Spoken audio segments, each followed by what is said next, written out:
नमस्कार सर्वांना, मी प्रांजली। या व्हिडिओमध्ये अन्नपूर्णा मातेबद्दल अतिशय सुंदर माहिती तुम्हाला ऐकायला मिळणार आहे।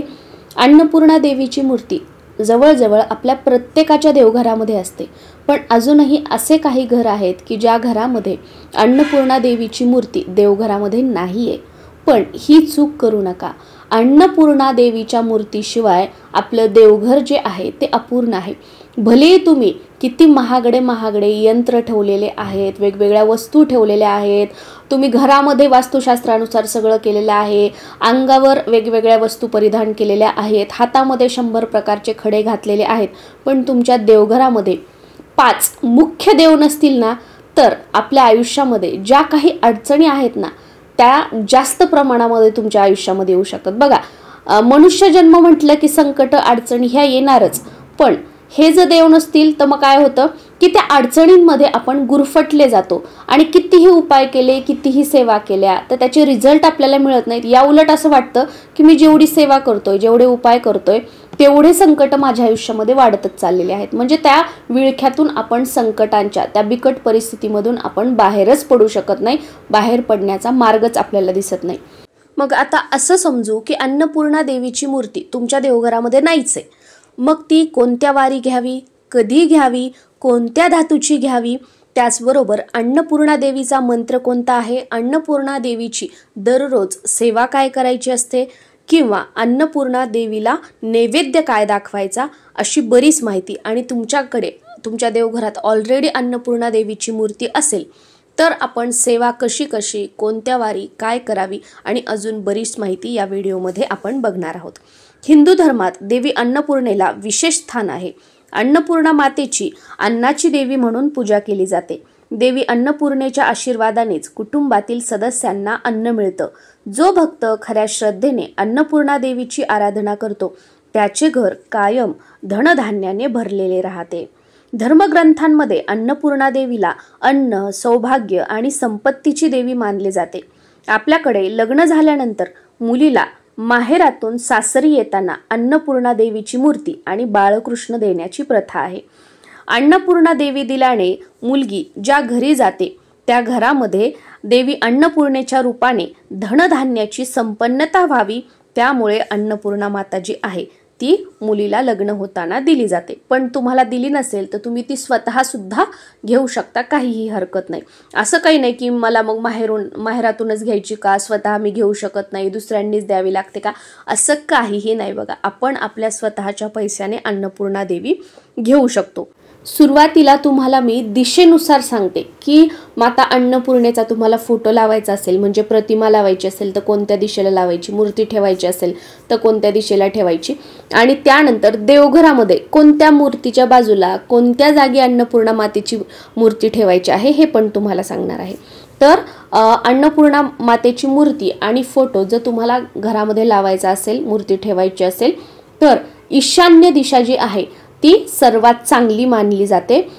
उत्तर पूर्व दिशेच्या मधला जो कोपरा असतो त्याला ईशान्य दिशा म्हटलं जातं, तर उत्तर पूर्व दिशेला तुम्ही लावू शकता, कारण ही जी दिशा आहे तर ती देवांची दिशा मानली जाते। या दिशेला देवी देवतांचा वास असतो असं म्हटलं जातं, त्यामुळे या दिशेला, ईशान्य दिशेला तुम्ही अन्नपूर्णा मातेची मूर्ती किंवा फोटो जो आहे तो ठेवू शकता।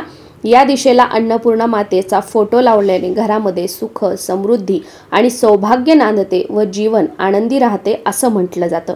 अन्नपूर्णा मातेचा फोटो घरात लावल्याने घरातील नकारात्मक ऊर्जा नष्ट होते आणि वास्तुदोषही दूर होतो। आपण ज्या घरामध्ये राहतो, भाड्याचा असू द्यात, स्वतःचा असू द्यात, त्या जागेमध्ये, त्या घरामध्ये काही दोष असतील तर त्याचा जो नकारात्मक प्रभाव आहे तो कमी होऊ लागतो जेव्हा आपण अन्नपूर्णा मातेचा फोटो जो आहे तो ईशान्य दिशेला लावतो। तेव्हा देवी अन्नपूर्णेचे आशीर्वाद सदैव आपल्या कुटुंबावर राहण्यासाठी अन्नपूर्णा मातेची मूर्ती जी आहे ती सुद्धा आपल्या देवघरामध्ये ठेवणं, किंवा तुम्ही तुमच्या स्वयंपाकघरामधील जी उत्तर पूर्व दिशा आहे तिथे सुद्धा ठेवू शकता।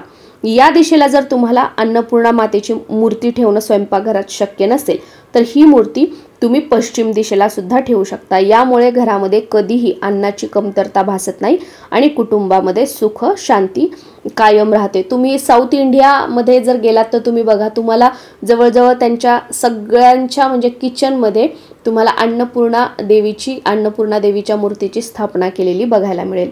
जर तुम्ही स्वयंपाकघरात अन्नपूर्णा देवीची प्रतिमा लावू शकत नसाल तर आपण आपल्या देवघरामध्ये अन्नपूर्णा देवीची मूर्ती जी आहे ती ठेवू शकतो।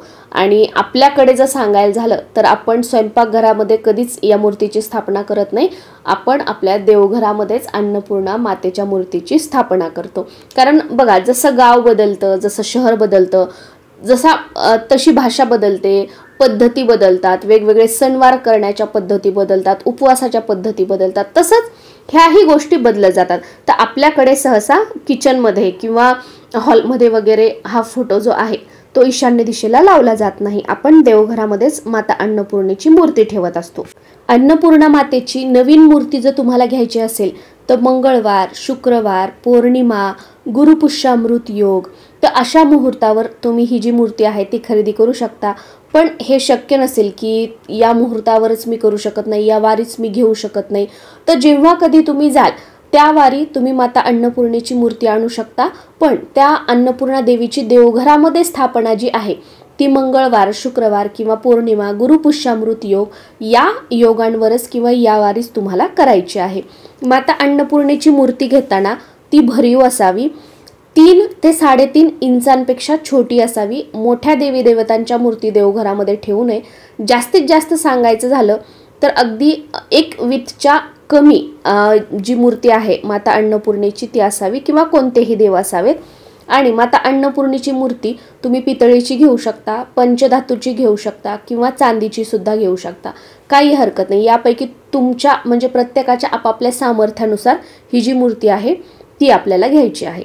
आता माता अन्नपूर्णेची मूर्ती घरी आणल्यानंतर मंगळवार, शुक्रवार किंवा पौर्णिमा किंवा गुरुपुष्यामृत योगाला तुम्ही माता अन्नपूर्णेची स्थापना केली तर माता अन्नपूर्णा देवघरामध्ये ठेवताना इतर देवी देवता कसं आपण देवघरामध्ये वस्त्रावर असेच ठेवतो किंवा छोटे छोटे चौरंग असतात त्याच्यावर ठेवतो, तर अन्नपूर्णा मातेची मूर्ती अशी ठेवायची नसते।